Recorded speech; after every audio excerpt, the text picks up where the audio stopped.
Hey, welcome back to another episode of Heroes and Videos, where we talk about comics and videos, but mostly about comics. Coming up on this episode, got some DC back issues excited to look at with you.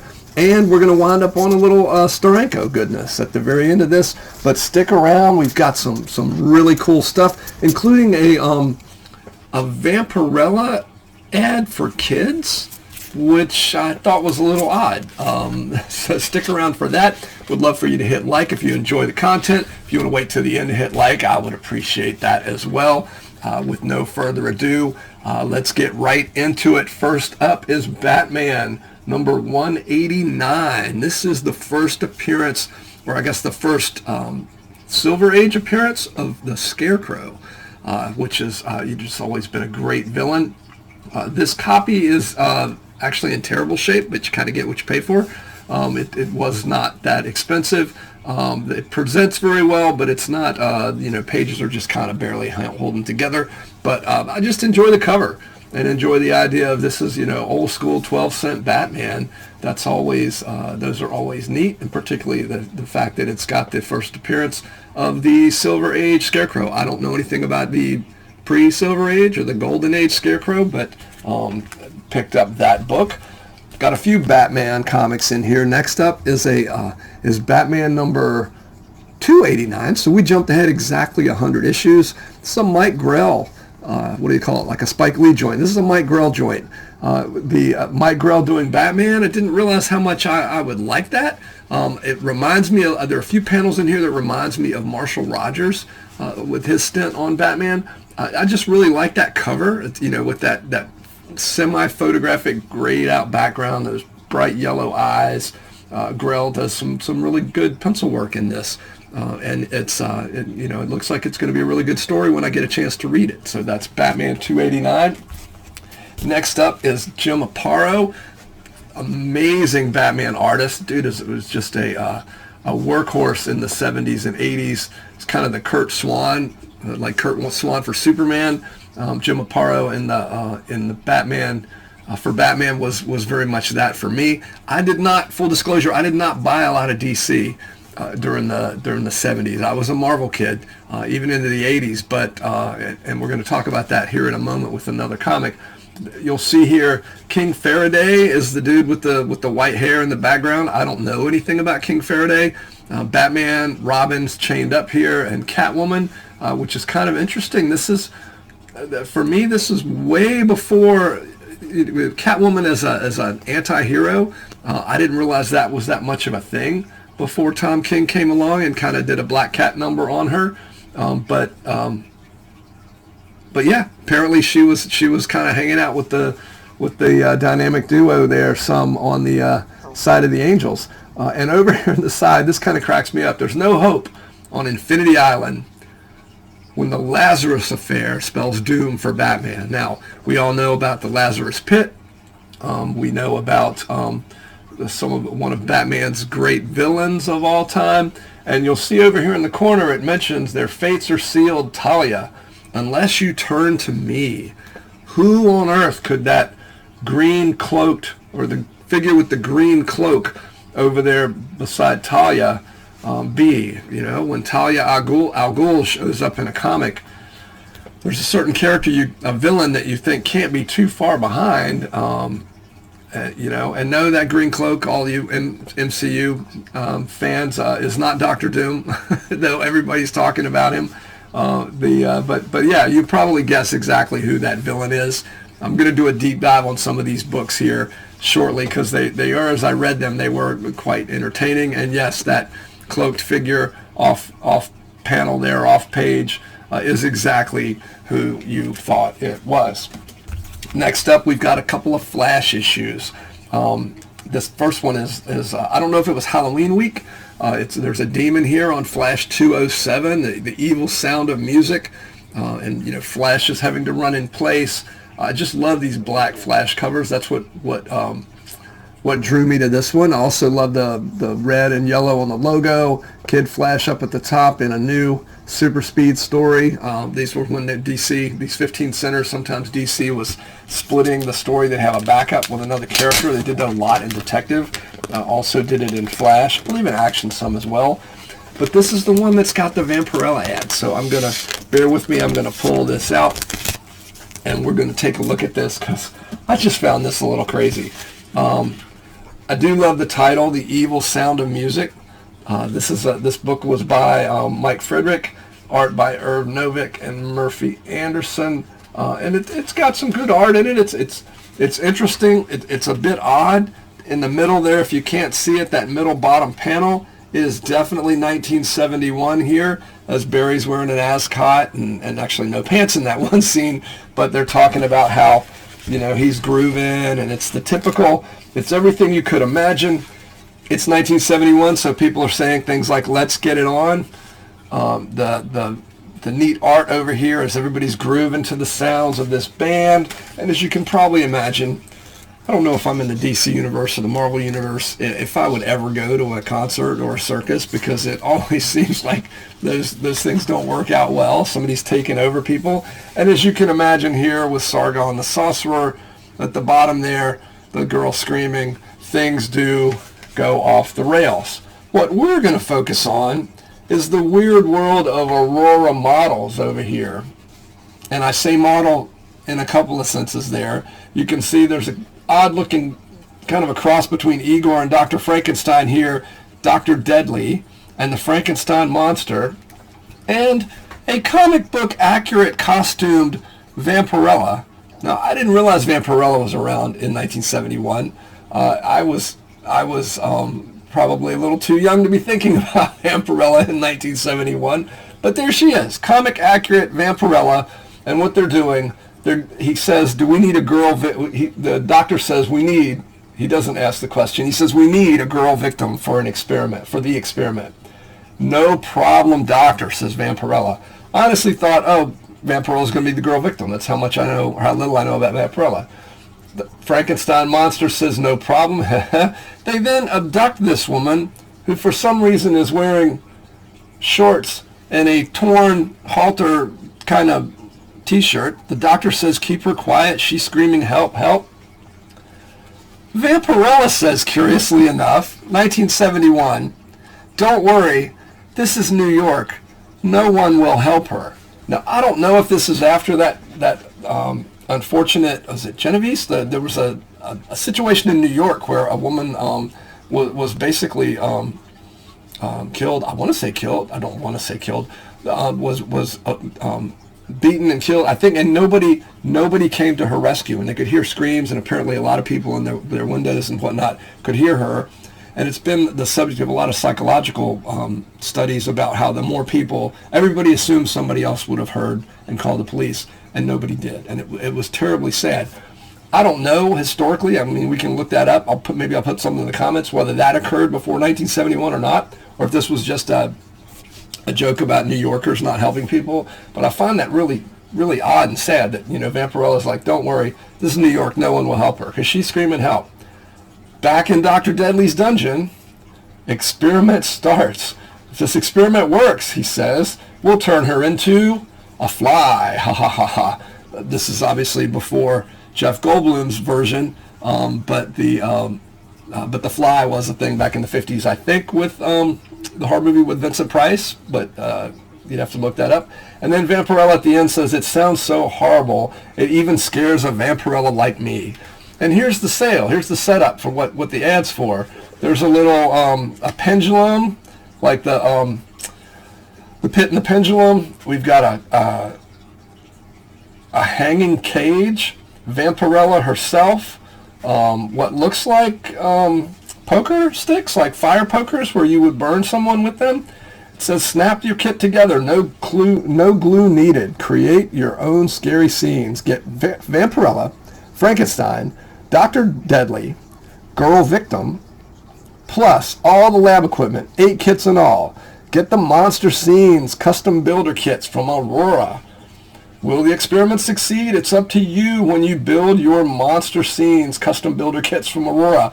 And look at this kid. That's, I'm going to guess, 8-year-old kid snapping off or on the arm of the girl victim while all this torture equipment is sitting around him. I just can't get over the fact this 1971.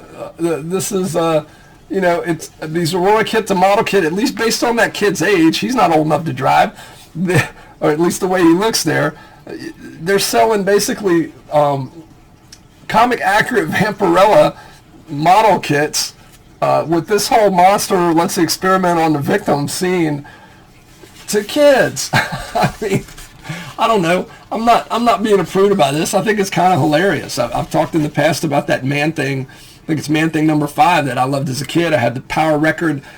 Page 2 is a clown committing suicide.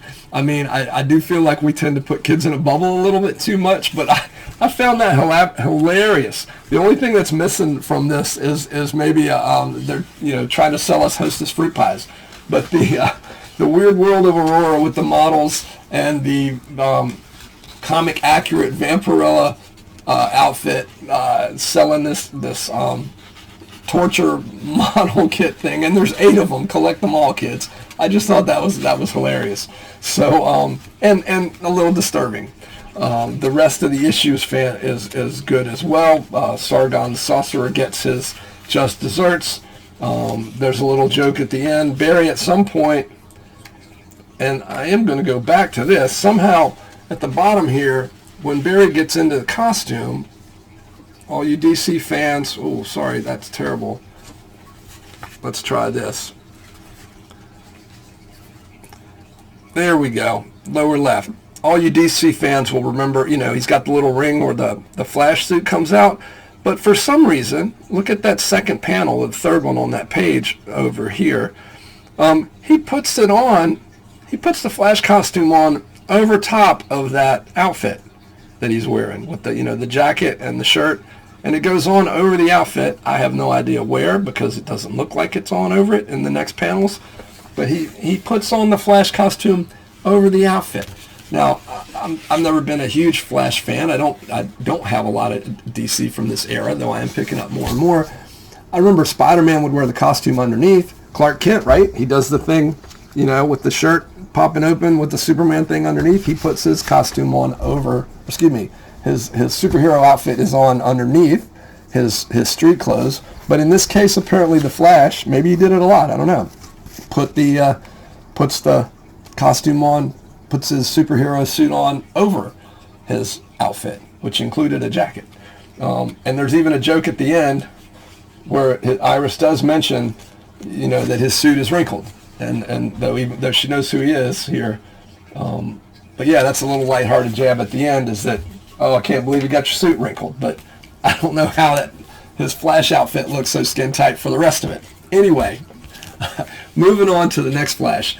This was one of the only Flash comics I had growing up. Flash 275. I love this cover. The story's great. It's a perfect example of how every comic is somebody's first. So I had no idea what was going on. People often are putting on Reddit or wherever, oh, what issues do I start with? How should I start reading this comic or that comic? Just pick up a comic. Any comic you read is going to be is hopefully going to be good enough to get you into it. Pick up something you think you like and jump right in. You don't need to know what happened last issue. The beginning of this issue, Flash is being taken against his will, like he can't control his body. He goes to this teenage girl's apartment. I know it sounds weird. That's what's in the book. Because she's got mind control. She can do like the Kilgrave thing. She is making him come to her apartment, and she wants to know who he is. So against his will, he has to unmask himself. And it's a great scene because it's a precursor kind of the Black Cat Spider-Man thing years later. I think this book is, I want to say around 77 maybe, somewhere in there, 79 maybe, I don't know. But it's neat because she doesn't recognize who he is. And if you think about it, in the pre-internet, and these people aren't necessarily famous in their secret identities, they other than maybe Clark Kent when he was doing the TV thing, but she's like, oh, you're just an ordinary looking dude. I expected a scar or hideously disfigured or something. You're just an average looking Joe. That's in the first 3 pages. I had no idea what was going on. Apparently this was part of a cliffhanger set up last issue, but the story's written well enough that you're brought up to speed immediately.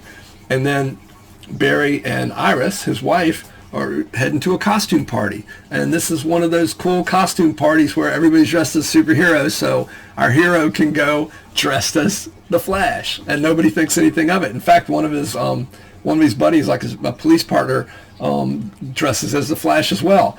And I don't know if Barry's got a Batgirl fetish or what, but yeah, his wife goes dressed as Batgirl. And it's just a really cool shot. I love this cover. We've talked about composition in the past, where there are people way in the background. You see Ollie and Black Canary there, Green Arrow and Black Canary in the background. Spoilers, it's not the real one, though a green character does show up in this that is pretending to be himself at the party. But then you've got the next layer here with Barry Allen and Iris. And then you've got the layer in the foreground with the Golden Age Sandman shooting what looks like skinny Bizarro Superman. So I just love those different levels. Even the staircase in the background, the whole thing. I don't know enough about art to know what the right terms are here, but it's just constructed to where it all flows right towards us.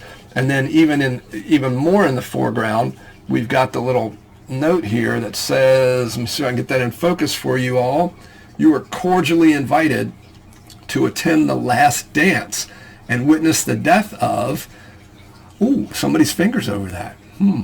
And we don't know who that is. But if you know anything about Flash over the years, you probably know who it is. Yeah, it's just a great story. It ended on a cliffhanger, and I don't think I ever, because back in the day, you were buying books at 7-Elevens or the local drugstore on the spinner rack before comic shops. I didn't see the follow-up for this until years later. I remember reading and finding out in the trades or something where, which character died here. But I just recently bought a hardcover of this storyline, and it was some time before I realized who died. Had a pretty good idea, but just a one and done. Like, it was the only Flash book I had read for years. I think the next one I got was when the book was ending, like the Trial of the Flash or whatever, many years later, around Crisis, I guess. But it's just a great book, great cover. This might be one of my favorite.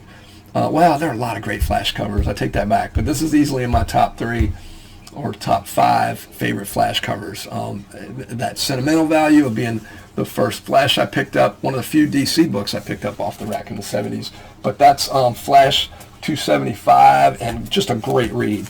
We are almost at the end. Thanks for hanging in here with me, guys. This is Aquaman 56. Just amazing, beautiful Nick Cardy cover. The creature that devoured Detroit. I think this season that might have been Chicago Bears, prior to the Rams beating them last weekend. Go Rams. But there's no, what is the disclaimer? At no point in this comic book does this scene appear.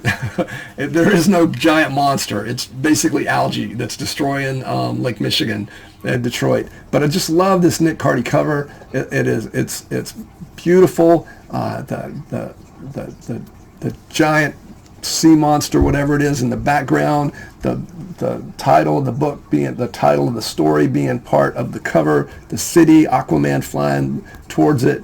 It's just genius. Nick Cardy is so, I don't want to say underrated. A lot of people talk about Neil Adams and Jim Steranko, who we're going to talk about in a minute. Nick Cardy and covers and interiors, just phenomenal. Now, Jim Aparo draws the inside of this book. I'm going to do a deep dive on this book too, because the story is just really bizarre. It involves a character called the Crusader, who is, and I'm just really not sure how his story ends up, even based on what happened in this book. But it's like a lot of Aquaman stories, and a lot of stories at the time. It's the 15th century, so this would be early 70s, I guess. It has an environmental component to it about what we're doing to our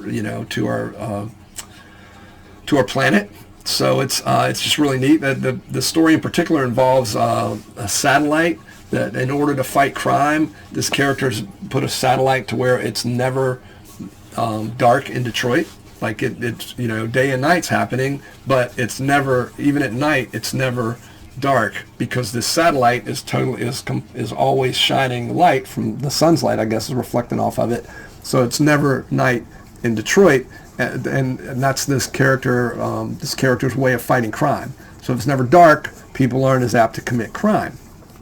However, if it's never dark, algae grows a lot in Lake Michigan, and hence the not metaphysical, or since I can't think of the word I'm looking for, the symbolic, if you will, monster that we see over here is basically the fact that the algae's growing out of control in Detroit, and people aren't going to be able to live there anymore. Crime, there's some interesting fascist overtones here too, like, hey, big deal if we're destroying the planet, or big deal if things are bad for the ecology there. Crime's going down, so that's a good thing, by any means necessary, sort of. So that some interesting themes in this book. So really enjoyed that, way more than I thought I would, because I just picked it up for the cover, but it was a good read. Now, up to the last thing here. Picked up Steranko's History of Comics. Now, there's a couple of versions of this book. There are 2 volumes. Yes, it is oversized. Oh, sorry, Joker. It is oversized. There are 2 volumes, but there are also 2 editions of the first volume, this one. There's one with a logo and one without. And the stuff I'm reading is that the one without the logo was the first one, but that's just a little Google search. You see this cover is just phenomenal. That, I don't know about you guys, Steranko, I don't want to say it's hit or miss for me. He does some things that are just out of this world, like his Captain America run over here, but there's some of his covers, and some of his stuff for me has maybe not been. There's a couple of Fantastic Four covers I'm thinking of that just don't feel Steranko. Some of these shots, or some of these pictures look that way as well. Like that Superman looks a lot like Steve Rude to me. I don't know what Steve Rude looks like. I mean, like a Steve Rude drawn Superman. That Namer's pretty cool. I don't know what's going on with Silver Surfer's neck right there. That looks really painful. Or at least the position of his head. But we got Thor, Golden Age Flash down here. I don't know if I don't think that's Red Wolf with gray hair. I don't know if that's the character I know or not. We got old Golden Age Daredevil back here, which I thought always had a really cool costume. Plastic Man, Robin up at the top, some Fantastic Four showing up there, and then the cover with Batman, of course, the Thing there. Bucky and Captain America, who's probably who he's most known for. That's that Human Torch.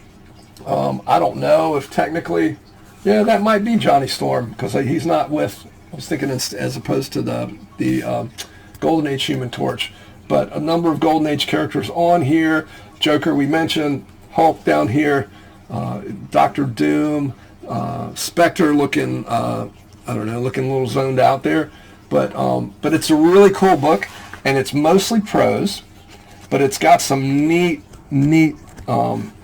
visuals in it. Strangely enough, I don't know if you guys are familiar with Jim Steranko. You know what a legend he is in terms of he was a Houdini. He was an escape artist for a while. He designed the look for Indiana Jones. He's the basis for Mr. Miracle, I think. That's where Jack got the idea. Kirby got the idea for that. He did that incredible run in Captain America. And I know I'm missing a ton of things. If you Google Jim Steranko, dude's been in all kinds of stuff. Just one more layer to the Jim Steranko legend. You'll see here that's a Flash Gordon drawing by Alex Raymond, and the subject of the foreword here that is about how Flash Gordon comics and all kinds of stuff were this writer's inspiration for a lot of things when he was a kid growing up. And he mentions, of course, Will Eisner, Alex Raymond, Milt Caniff, Hal Foster, and Stan Lee. He also mentions Jim Steranko, and he's written this foreword for this book, and it's none other than Federico Fellini. I don't know if you're film fans. I'll have to throw as many F's at you as I can. But Federico Fellini, 8.5. The guy was a phenomenal Italian filmmaker. And apparently he also wrote the foreword for Jim Steranko's History of Comics. So the legend of Jim Steranko just grows and grows. I want to show you a couple of pictures in here, or a couple of pages. This one, Sorry, we had a little glitch there. I want to show you a couple of pages here. This one is the magazine that featured the original Buck Rogers story. That's amazing stories there. Oh, where we go? You'll see stories by H.G. Wells. Oh, there we go. Thanks. Which is really cool looking cover. And then just a few more. This is Jerry Schuster's first drawing for the original Superman concept. There you go. A genius in intellect, a Hercules in strength, a nemesis to wrongdoers, the Superman. And just like the Facebook, I think they made a good choice by dropping the. That's why we're not the heroes in videos, I'm just saying. But I thought that was a really cool sketch. And then one more. There's a really good Bill Everett page in here. Oh, you know what? We're going to do a couple more. This Bill Everett page. I just thought that was sweet. The way that the action there on that shot with the torch flying down, Namor hitting him. Just beautiful, beautiful Bill Everett page. And then because he's Jim Steranko, and I guess a lot of people could have gotten this in the 60s, there's a really cool Captain America sketch that Jack Kirby did to Jim, my pal, in 67. And another really cool Kirby page in here. I wasn't the biggest Jack Kirby fan, but I am impressed with him more and more as I age. This book shows more and more of the, is much more of the Golden Age stuff, which it would be because it's volume 1 of 2. There's also a Joe Kubert page in here, where with a lot of the characters that Joe Kubert created over the years. Johnny Thunderbolt, Adam, Dr. Midnight, Hawkman's look there. So just some really neat, the cover is worth the price of admission alone, but some those pages particularly are just out of this world. Just some really neat stuff. I look forward to reading that. Most of it is prose, but I also thought that was just kind of a cool thing. One more piece of the Jim Steranko legend, right? That Jim Steranko's got Federico Fellini doing the foreword to his history of comics. That is it for this week's episode. Thanks for hanging in here till the end. I know it was a long one. I'm going to do a bit of more of a deep dive into some of those issues we just looked at because some of those stories are really good. Can't believe that Vampirella ad. That one still kind of blows my mind. Listen, hey, please put in the comments what you think of DC back in the day. If you're still reading DC now, would love to hear what you're reading now. What back issues are you picking up? Just leave me notes in the comments. And as always, keep reading comics, keep going to see movies in theaters, and be kind to each other.